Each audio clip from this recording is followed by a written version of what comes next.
آج ماج بین کے کوٹھے پر اس لڑکی کی بولی لگ رہی تھی جس نے ساری زندگی اپنی عزت و ناموس کی حفاظت کی تھی۔ سب تماشائیوں کی نگاہیں آنے والی لڑکی پر تھیں جس کا ایک بازو ماج بین نے سختی سے پکڑا ہوا تھا۔ طبلے اور ڈھولکی کی آوازیں آنا بند ہو گئی تھیں۔ اس نے اسے گھسیٹتے ہوئے درمیان میں لا کر کھڑا کر دیا۔ معصومیت اس کے چہرے سے عیاں تھی۔ سب لوگ اسے آنکھیں پاڑے دیکھ رہے تھے۔ اس کے گرد لپٹا دوپٹہ ماج بین نے جھٹکے سے کھینچ کر دور پھینک دیا۔ اس نے بے بس نظروں سے اس جلاد صفت عورت کو دیکھا۔ خدا کے لیے ایسا مت کرو، میں ایسی لڑکی نہیں ہوں۔ آنسو زمین پر گر رہے تھے مگر ماج بین نے اپنی انگلیاں اس کے بازو میں پیوست کر دی۔ شروع کریں بولی۔ اس کی مکروا آواز گونجی۔ 2 لاکھ۔ ایک خریدار کی آواز آئی۔ 5 لاکھ۔ 7 لاکھ۔ لوگ بڑھ چڑھ کر اس کی قیمت لگا رہے تھے۔ اس کے وجود پر لرزہ طاری ہو گیا۔ اس نے سختی سے اپنی آنکھیں میچ لیں۔ نہیں اللہ پاک، اس ذلت کی زندگی سے بہتر ہے آپ مجھے موت دے دیں۔ میں یہ زندگی نہیں گزار سکتی۔ مجھے عزت کی موت دے دیں۔ ان بھیڑیوں سے بچا لیں مجھے، میں یہ سب نہیں سہ سکتی۔ مجھے اس مشکل میں اکیلا نہ چھوڑیں۔ آپ تو شہرک سے بھی زیادہ قریب ہیں۔ میری عزت کی حفاظت کریں۔ مجھے یہاں سے بچا لیں۔ آنسو اس کی آنکھوں سے نکل کر کارپٹ میں جذب ہو رہے تھے۔ اس کا جھکا ہوا سر کچھ اور جھک گیا۔ وہاں بیٹھے تمام عزت دار لوگ اس انمول لڑکی کا مول لگانے میں ایک دوسرے سے بڑھ رہے تھے، لیکن وہ ساکت بیٹھا اس کے لرزتے ہاتھوں کی پشت پر گرتے آنسو دیکھ رہا تھا۔ یہ نہیں تھا کہ اس نے کبھی خوبصورت لڑکیاں نہیں دیکھی تھیں، لیکن اس لڑکی میں کچھ اور تھا۔ وہ سب سے منفرد تھی۔ 10 لاکھ۔ ایک اور تماشائی کی آواز آئی۔ ماج بین کی باچھیں کھل گئیں۔ ارد گرد کیا ہو رہا تھا اس سب سے بے خبر وہ یک ٹک اسے دیکھ رہا تھا۔ ماج بین نے چاروں طرف دیکھ کر گنتی شروع کی۔ 10 لاکھ 1۔ اللہ جی پلیز مجھے بچا لیں۔ وہ آنکھیں بند کیے ہوئے اللہ کو پکار رہی تھی۔ 10 لاکھ 2۔ اس کی سانس مدھم ہو گئی۔ نہیں اللہ نہیں، پلیز نہیں۔ 50 لاکھ۔ سارے مجمع کی خاموشی کو اس شخص کی سرد آواز نے توڑا تھا۔ 1000 بار کہا ہے جلدی اٹھا کرو، دیر تک سوئے رہنے سے بے برکتی ہوتی ہے، مگر مجال ہے جو تیرے کان پہ جوں تک رینگ جائے۔ کوئی ڈھول بھی پیٹے تب بھی تیری آنکھ نہیں کھلتی۔ پتہ نہیں کون سے گھوڑے بیچ کر سوتی ہو۔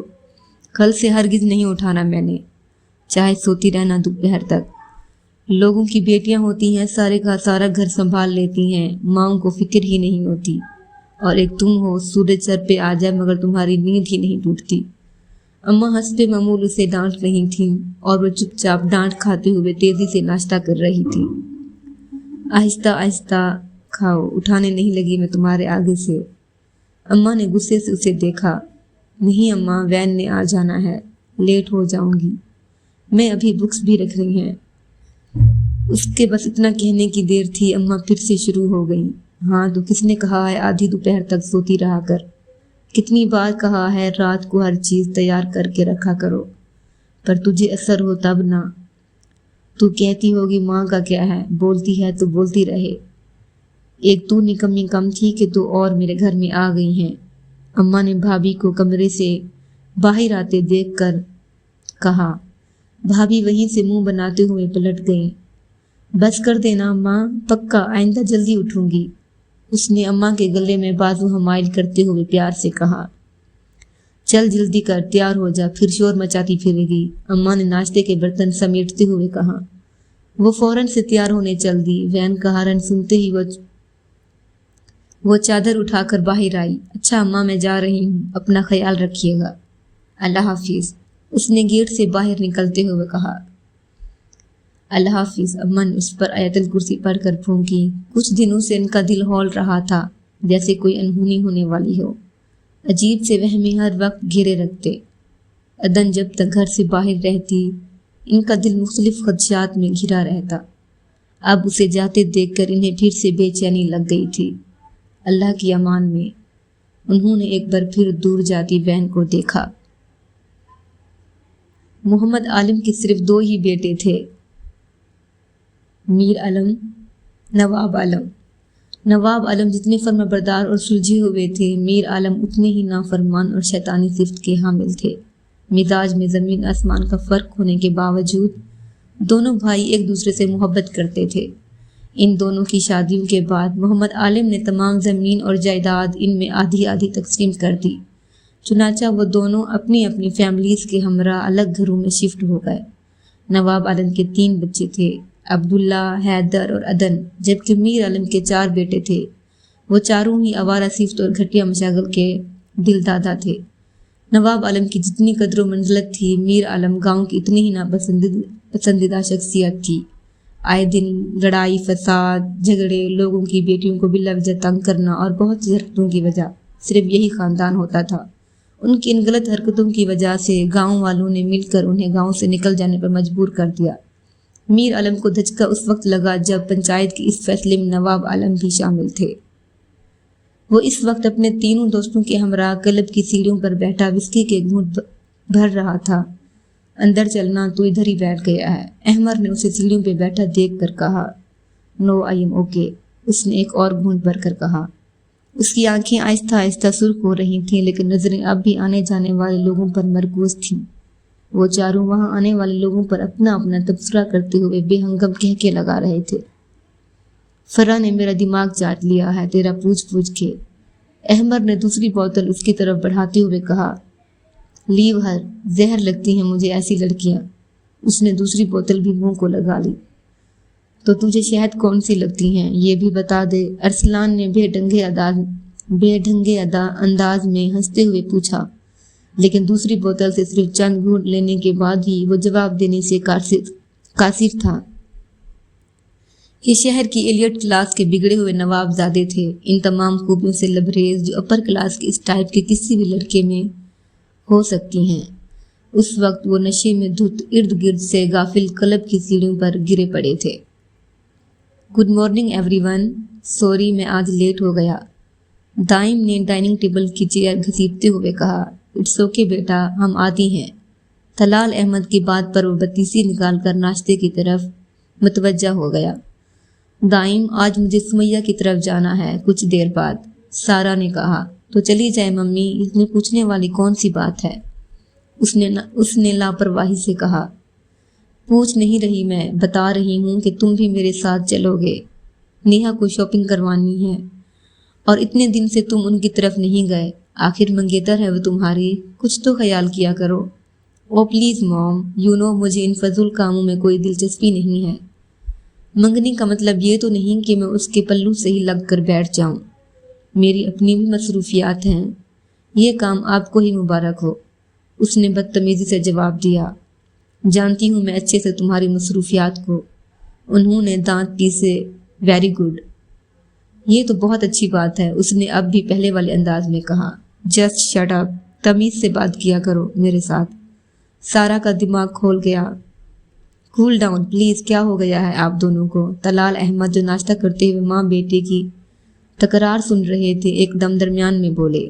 مجھے تو کچھ نہیں ہوا، آپ کے بیٹے کا ہی دماغ 7ویں آسمان پر ہے، اسی سے پوچھیں کیا ہوا ہے، اسے سارا نے غصے سے کہا۔ ممی آپ سکون سے بیٹھے، میں ہی اٹھ کر چلا جاتا ہوں۔ وہ چائے کا کپ ٹیبل پر، کیا کرتی ہیں آپ، بچہ نہیں ہے اب، وہ بڑا ہو چکا ہے، آہستہ آہستہ سیکھ جائے گا سب کچھ، ہر وقت اس کے پیچھے مت پڑی رہا کرے۔ طلال نے تحمل سے انہیں سمجھایا۔ تبھی باہر سے گاڑی سٹارٹ ہونے کی آواز آئی۔ میں بھی یہی کہہ رہی ہوں، بچہ نہیں ہے اب، وہ اسٹڈیز کمپلیٹ ہیں اس کی، جانتے بھی ہیں آپ آج کل کن لوگوں میں اٹھ بیٹھ رہا ہے، وہ کیا مصروفیات ہیں اس کی۔ سارا نے پریشانی سے طلال صاحب کو دیکھا۔ ڈونٹ وری، اس عمر میں اولاد ایسی ہی ہوتی ہے، کرنے دیں وہ جو کرتا ہے، سمجھ جائے گا آہستہ آہستہ۔ انہوں نے لاپرواہی سے سر جھٹکا۔